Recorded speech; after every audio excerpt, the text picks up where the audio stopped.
Alright, here we go again. Did the 2024 election get you down? Let me guess, you're thinking about jumping ship and moving to somewhere like Canada. Am I right? Before you book that flight, let me hit you with a quick reality check. Remember 2016 and how many Americans said they were packing up and moving to Canada if their candidate lost? And yet, how many of those people actually made the move? Yeah, you know the answer.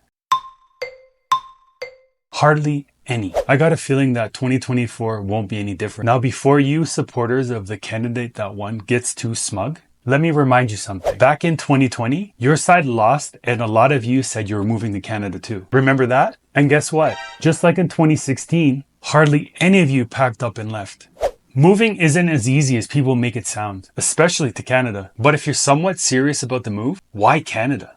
I think you should consider somewhere that actually has a better quality of life. Somewhere with a better climate, somewhere not too far from home.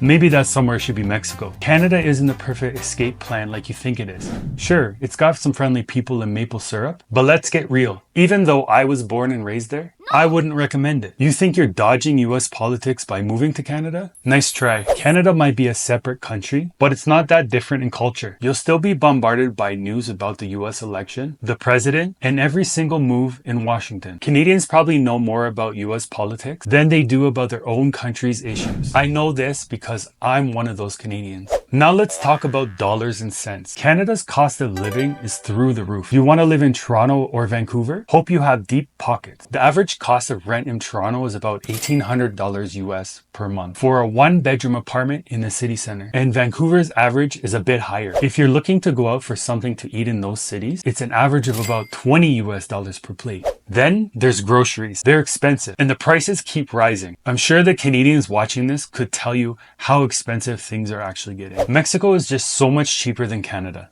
For starters, rent in a place like Mexico City is a lot more affordable.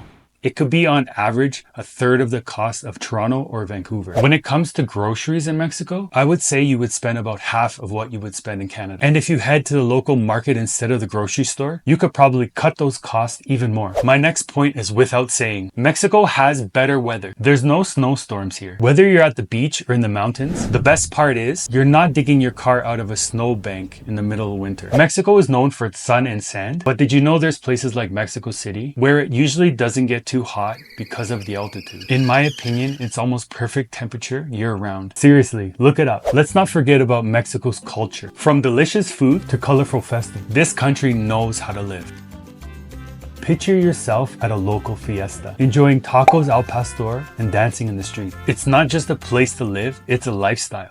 If one thing you're worried about is paperwork, don't be. Mexico might have its own problems with it, but it's much more expat friendly than Canada. They have a more streamlined process for getting temporary residency, way easier than Canada's immigration system. And getting permanent residency is possible too. It's quicker, simpler, and you're not going to spend months or years jumping through hoops. I got permanent residency from my child being born here, and I got the card the same day I went to the immigration office. Mexico is literally right next door to the US. You can fly back to the States in a matter of hours, so you don't have to lose touch with your family or friends. Plus, you'll get the best of both worlds, living the relaxed, sun-soaked life in Mexico while staying connected to your home country, if that's what you want. Now, you might ask, but is Mexico safe? Well, it depends on where you live, and other factors, of course. I made another video about this exact thing, so I won't go much deeper into it. I'll put a link into the description. As long as you're smart and do your research, Mexico can be as safe as anywhere else. So if you're done with the US politics and ready to live the dream, forget freezing your butt off in Canada. Mexico's calling your name with sunshine and a lifestyle you won't find anywhere else.